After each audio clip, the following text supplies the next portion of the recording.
When we talk about God, the word love is probably the first thing that comes to mind.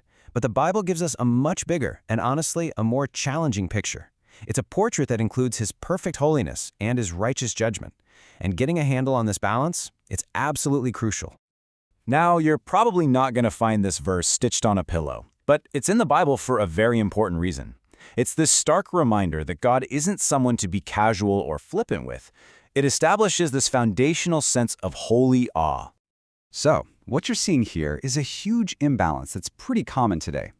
Look, we love to talk about God's love, His grace, His comfort, and we should. But what about the other side of the coin? His wrath against sin, His perfect judgment, His all-consuming holiness. When we only pick the parts that make us feel good, we end up with a picture of God that's, well, it's just not the whole truth. It's incomplete. And this all leads to something we could call the forgotten fear. See, that healthy, biblical fear of the Lord. And we're talking about deep awe and reverence here, not terror. It's been swapped out for a desire for acceptance, for a faith that feels easy and convenient. Okay, so this timeline, it's going to flip everything you might think on its head. Back in 1741, Jonathan Edwards gets up and preaches one of the most intense sermons in history. And the result, people didn't get angry and walk out. They wept. They trembled. They understood that God is not to be messed with, and they ran towards him in repentance. This message didn't push people away. It sparked one of the greatest spiritual awakenings in history. And right here, this is the absolute heart of the problem today. We've basically traded a holy reverence for God for a like from the world around us. And we forget that judgment doesn't just start out there. The Bible is crystal clear. It begins with the house of God. So, this brings us to a much fuller, more complete picture. The Bible doesn't give us a God who is just one thing. Instead, it holds these two incredible truths in perfect balance, his kindness and his severity. And man, Romans 11:22 just lays it all out on the table. Notice that first word, behold. It means stop, look, really consider both sides, his goodness and his severity. These aren't opposites fighting each other. They're two sides of the same perfect holy character. So how does this actually work? Well, think of it like this. His kindness is what pulls us out of the fire. It rescues us.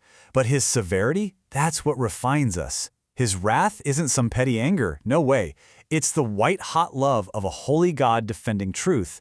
And his judgment, it's actually an act of mercy, saying, no, I refuse to let sin win and destroy everything. I love this metaphor because it's just so perfect. Imagine God's holiness is this intense, pure fire. If you're gold, that fire burns away all the impurities and makes you shine.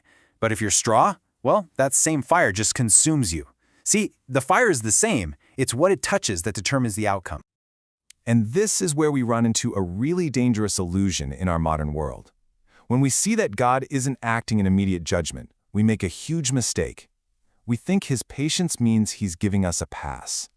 So this really forces us to look in the mirror and ask a tough question. Have we, personally, and as a church, completely mistaken God's delay for his approval?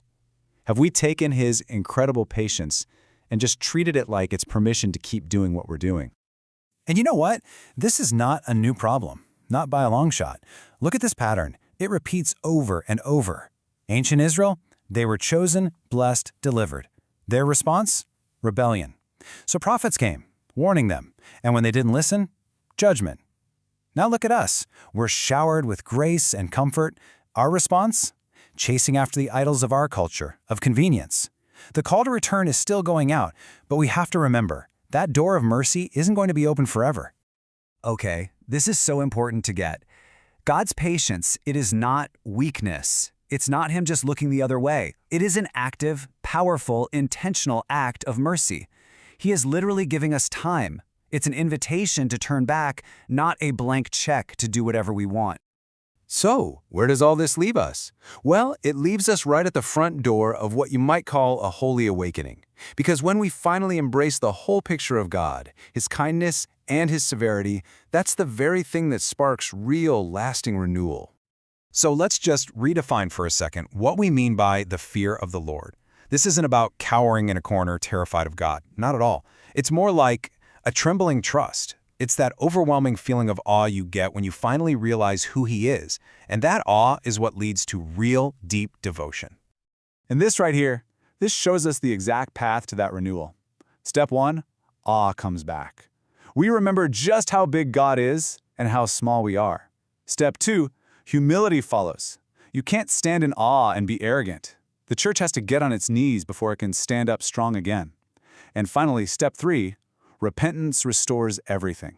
We turn away from that casual, convenient faith and run towards true, passionate devotion. And really, this is the heart of it all. True, lasting revival, it doesn't start with a new program or a better band. It begins in the quiet of the human heart, when that profound, holy awe for God finally comes rushing back in. So we're going to end right back where we started, with the one question that really drives this whole conversation. It's a question for me, it's a question for you, for all of us to really think about. Have we confused God's incredible patience with His quiet approval? Because honestly, the way you answer that changes absolutely everything.